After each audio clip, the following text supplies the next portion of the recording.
जय हिंद दोस्तों।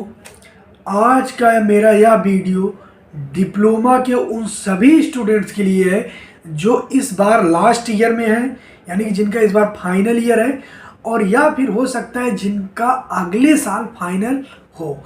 जिनका अगले साल फाइनल होगा उनके लिए वीडियो बहुत ज़्यादा अच्छा होगा, और जिनका इस साल फाइनल है तो उनके लिए मेरा थोड़ा सा अपनी तरफ से क्षमा मैं मांगना चाहूँगा, क्योंकि थोड़ा सा लेट है बट बहुत ज़्यादा नहीं। बट हाँ, मैं ये मानता हूँ कि ये वीडियो अगर आज से 2 महीने पहले उनके पास जाता तो बहुत ज़्यादा सही रहता। बट ठीक है, जो हुआ हुआ। बट अभी से आप ध्यान दोगे काम बन जाएगा। आज का मेरा यह वीडियो डिप्लोमा के ऐसे स्टूडेंट्स के लिए है जो इस बार फाइनल करके जॉब करना चाहते हैं। इस वीडियो में मैं उनको बताऊंगा कि यदि आपको जॉब करना है तो आपको कैसे पढ़ाई करनी होगी, किन चीज़ों को पढ़ना होगा और किन चीज़ों पर ध्यान देना होगा, कौन सी गलती है जो नहीं करनी है, और क्या ऐसी चीज़ें हैं जिनको यदि आप इम्प्रूवमेंट करते हो तो आपको जॉब दिलाने में बहुत ज़्यादा मतलब कि होता नहीं, हेल्प करेगी। और एक चीज़ ये भी बताऊंगा कि आपको जॉब मतलब कि यदि करना है तो कौन सी चीज़ें जिसको आपकी गलती नहीं करनी है, क्योंकि एक दो गलती मुझसे हुआ जिसका परिणाम मैं भोगा। सो मैं सोचता हूँ कि आप लोग अपने साथ वो गलती ना करें। अभी क्या है, मेरा एमएनएस इंडिया वर्ल्ड की टॉप स्टील मैन्युफैक्चर कंपनी में मेरा सिलेक्शन हुआ, और जो आप ये पीछे बैकग्राउंड देख रहे हो ना, कंपनी का दिया हुआ रूम है, सब चीज़ अच्छा है, कोई यहाँ प्रॉब्लम नहीं है। सो मुझे लगा कि एक वीडियो के माध्यम से आप लोगों को बता सकें, और अगर आपका कोई डाउट होगा तो आप मुझसे पूछना और मैं उसका जवाब जरूर दूंगा। सो चलते हैं, वीडियो की स्टार्ट करते हैं। और पहला क्वेश्चन ये है कि डिप्लोमा के बाद जॉब कैसे करें। मेरे भाई, यदि आपको डिप्लोमा के बाद जॉब करना है तो आपको दो चीज़ ध्यान रखना है। पहली बात, आपको एक अच्छा कंपनी में प्लेसमेंट लेना है। सेकेंड थिंग, आपको छोटी से छोटी कंपनियों में भी यदि ट्राई करने का मौका मिल रहा है तो ज़रूर ट्राई करो। ऐसा नहीं कि एलएनटी के लिए नहीं, जेएसडब्ल्यू के लिए नहीं, छोटी कंपनी में भी ट्राई करते रहो, ठीक। और ज़्यादा से ज़्यादा प्लेसमेंट लेके रखो। मेरे साथ ऐसा हुआ, मेरे एक दो दोस्त के साथ ऐसा हुआ। मेरा एक कंपनी में होगा, मेरा 2 कंपनी में हुआ था, एक एमएनएस में। इसके बाद मैं निफिकर हो गया कि मुझे और कोई कंपनी ज्वाइन ही नहीं करनी है। असेसमेंट के लिए मेल आया एलएनटी की तरफ से, मैंने दिया ही नहीं, इतना मेरे अंदर वो था कॉन्फिडेंस, मुझे तो कंपनी बुला लेगी। छोटी कंपनी में एकदम हो गया, मैं इसके बाद छोड़ ही दिया, मैं फ्री होकर अपने घर घूमने लगा।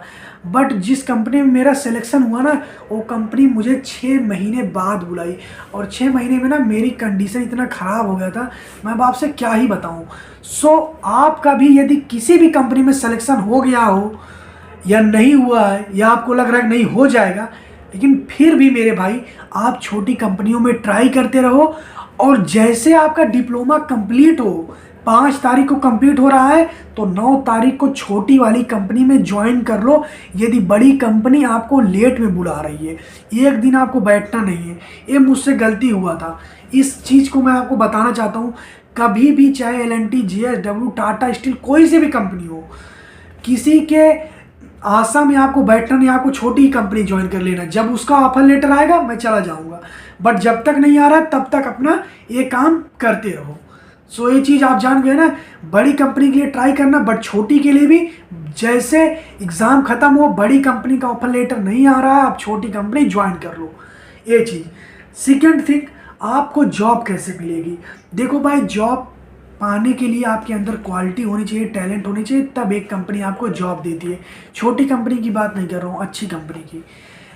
आजकल हम लोग टेक्निकल पढ़ाई करते हैं तो हमको ऐसा लगता है ना टेक्निकल ही बहुत मैटर करता है, बट नहीं। आपका थोड़ा सा मैं करेक्ट करना चाहूँगा, आपका जो ड्रेस है वो आपको कोई बहुत हाई फाई नहीं पहनना है, बट हाँ, आपका एटलीस्ट ड्रेस साफ हो और प्रेस हो, इतना करके आपको जाना है। दाढ़ी वाड़ी आपको सही करके जाना है, बाल वगैरह थोड़ा संस्कारिक, सभ्यता जिसे जिसे लगे हाँ एक सिविलाइज्ड स्टूडेंट है, ऐसा नहीं कि चूतिया टाइप का लगे हो। ये चीज़ आपको ध्यान देना है। बेसिक जो एक सेंस होता है ना, वो होना चाहिए। और जो मुझे सबसे बड़ी चीज़ लगी, आज मैं जिसे कहता हूँ बहुत मतलब मेरा खुद का एक्सपीरियंस उसमें मैं कह रहा हूँ, आपके अंदर कम्युनिकेशन स्किल होना चाहिए। मैं मानता हूँ आजकल की जो कंपनियां हैं, टेक्निकल स्किल अगर आपके अंदर 50% देख रही हैं, तो 40% वो आपके अंदर कम्युनिकेशन देख रही हैं मेरे भाई। आप कैसे बात करते हो, आप कैसे क्वेश्चन का जवाब देते हो, तो बात करने का तरीका आपको सुधारना होगा। मैं फिर कह रहा हूँ, अगर आप टेक्निकल इतने साल से पढ़े हो, ठीक है टेक्निकल पढ़ो, बट आप अपने जीवन में एटलीस्ट 1 घंटा निकाल करके आप अपने कम्युनिकेशन पे दीजिए। और कम्युनिकेशन इंप्रूव करने का सबसे अच्छा तरीका ये है, अपने पार्टनर के साथ अच्छे से बात करिए और एक वीडियो में रोज अपने आप को शूट करिए। ये सबसे अच्छा तरीका है, इससे आपका कम्युनिकेशन इंप्रूव होगा। मैं जिस कंपनी में बैठा हूँ, मैं मानता हूँ अगर आज मेरा इस कंपनी में सिलेक्शन हुआ है, तो मैं खुद गर्व से कहता हूँ 50% कारण है कम्युनिकेशन।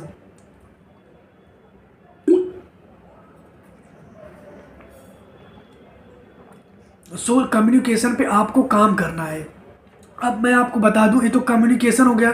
जो बाहर का आपके अंदर एक स्किल डेवलप होना चाहिए वो मैंने बता दिया। ड्रेस अच्छा रहना चाहिए, मतलब प्रेस वगैरह रहना चाहिए, बाल दाढ़ी सही रहना चाहिए, सब चीज़ अच्छा रहना चाहिए। इसके बाद कम्युनिकेशन पे बहुत ज़्यादा फोकस करना है, हेजिटेशन नहीं होना है। आपको आराम से जा कर के अच्छे से ऐसे बैठ जाओ, जो क्वेश्चन वो करे वो आपको जवाब देना है। बहुत टफ क्वेश्चन नहीं करते, नॉर्मल क्वेश्चन करते हैं, आपको हेजिटेट नहीं होना है। बस यही है कम्युनिकेशन, और कुछ नहीं है। अब मैं आपको टेक्निकल के बारे में बात करूं, तो टेक्निकल आप अपने एटलीस्ट 10 सीनियर या उससे ज़्यादा जितना हो सके उनसे बात करिए कि भैया आपका किस कंपनी में हुआ है, भैया आपसे क्या क्या क्वेश्चन पूछा था, जो जो क्वेश्चन बताएं वो आप क्वेश्चन लिखिए। भैया आपसे किस सब्जेक्ट से ज़्यादा क्वेश्चन पूछा था, वो आप सब्जेक्ट बनिए। इन ऐसे आप डाटा इकट्ठा करिए ज़्यादा से ज़्यादा सीनियर का, उनके संपर्क में रहिए कुछ ही दिन तक, ज़्यादा दिन तक नहीं, बस केवल कौन सा इंपॉर्टेंट क्वेश्चन, कैसा कौन सा सब्जेक्ट, ये सब पूछ लीजिए। क्या चीज़ का ध्यान रखना हो, सब चीज़, क्या गलती नहीं करना हो, सब चीज़। जो मेरा एक्सपीरियंस तो मैं शेयर ही कर रहा हूँ। और इसके बाद अब आपको मैं बता दूं, बेसिकली 4-6 कंपनियां जो आपको ज़्यादा हायर करती हैं, जो डिप्लोमा को अच्छा पैकेज देती हैं। मैं अगर स्टील इंडस्ट्री की बात करूं तो JSW है, M&S इंडिया है, टाटा स्टील है, ये 3 कंपनी है। अब आप समझिए, अगर इन 3 कंपनी में जाना है तो इन तीनों कंपनियों में एक चीज़ कॉमन है, जब भी आप इंटरव्यू देने जाओगे तो इनका जो क्वेश्चन रहेगा वह स्टील इंडस्ट्री से रिलेटेड ही रहेगा। इन मटेरियल के बारे में पूछेंगे, ब्लास्ट फर्नेस के बारे में पूछेंगे, और प्रोडक्शन के बारे में पूछेंगे, और सब चीज़ों के बारे में, यानी जो स्टील से रिलेटेड रहेगा, जो मटेरियल से रिलेटेड रहेगा, उन सब चीज़ों के बारे में लोग ज़्यादा पूछेंगे। अब जो स्टील इंडस्ट्री वाला है वो आपसे ऑटोमोबाइल के बारे में तो क्वेश्चन करेगा नहीं, तो ये चीज़ आप। और जब आप किसी ऑटोमोबाइल की कंपनी के लिए जाएंगे, जैसे जॉन डियर हो गया, सुजुकी हो गया, या कोई और भी कंपनी, तो उसमें आपसे ये वाला क्वेश्चन तो करेगा नहीं। वो आपसे ज़्यादातर क्वेश्चन ऑटोमोबाइल से करेगा, भाई बताओ डीजल इंजन क्या है, पेट्रोल इंजन, इनलेट, इंजेक्ट, ये सब चीज़ पूछेगा। सो इन चीज़ों पे आपको फोकस करना है। और अगर आप कंस्ट्रक्शन वाले फील्ड में जाएंगे, जैसे L&T हो गया, कोई और भी कंपनी, हाईवे हो गया, अडानी हो गया, तो इन सब कंपनियों में आपको कंस्ट्रक्शन वाला जो क्वेश्चन होता है, यानी सिविल ड्राइंग से, उन सबसे ज़्यादा पूछेगा, ड्राइंग वगैरह के बारे में अच्छे से पूछेगा। सो ये चीज़ आपको थोड़ा सा ध्यान देना है। अगर आप स्टील इंडस्ट्री के लिए जा रहे हो कल इंटरव्यू देने, तो ऑटोमोबाइल मत पढ़ो, ठीक है, ये चीज़ जान लो। मैंने आपको बताया, सीनियर से आप अपने बात करिए, इंटरव्यू के बारे में पूछिए, सब चीज़ों के बारे में।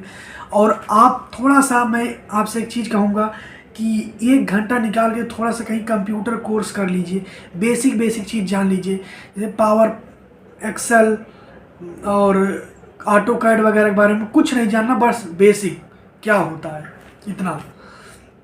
क्योंकि अगर अब तक नहीं जान पाओ तो अब जानने का कोई बहुत ज़्यादा मतलब नहीं। लेकिन हाँ, अगर तुम पैशनेट हो, नहीं भैया मैं जान लूँगा, तो जान लो, मैं कहूँगा हाँ। लेकिन हाँ, तुमको लगता है नहीं टेक्निकल भी कमज़ोर है, ये सब चीज़ है, तो नहीं भाई टेक्निकल पे ज़्यादा फोकस करो। अब जो नहीं हो पाया ऑटो कैड, एक कुल बाद में करना।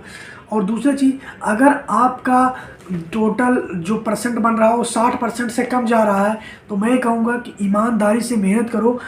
5वां सेमेस्टर तो बीत गया, बट लास्ट सेमेस्टर में बहुत ज़्यादा मेहनत करो और एटलीस्ट 60% तो बना लो, नहीं किसी अच्छी कंपनी में सिलेक्शन होगा ही नहीं। मेरे यहाँ एक लड़का आया था, उसको कंपनी वालों ने निकाल दिया क्योंकि उसका पॉइंट में कुछ नंबर कम था। पॉइंट की बात कर रहा हूँ, परसेंट की नहीं। उसको निकाल दिए, उसका सिलेक्शन भी हो गया था, आ भी गया था, ज्वाइनिंग भी कर लिया था, बट निकाल दिए उसे। और देख लो, मैं फिर बता दूं, कई लड़के, जैसे मैं खुद LNT का फर्स्ट टाइम का इंटरव्यू इसीलिए नहीं दे पाया था क्योंकि मेरे पास लैपटॉप नहीं था। बट आप एक चीज़ जान लो, कुछ कंपनियां ऐसी भी होती हैं जो लैपटॉप के, जिनका ऑनलाइन एग्ज़ाम मोबाइल से ही हो जाता है, जैसे एमएनएस का, अडानी का। सो इन सब चीज़ों को आपको ध्यान देना है, अलर्ट रहना, इंटरव्यू देखते रहना है।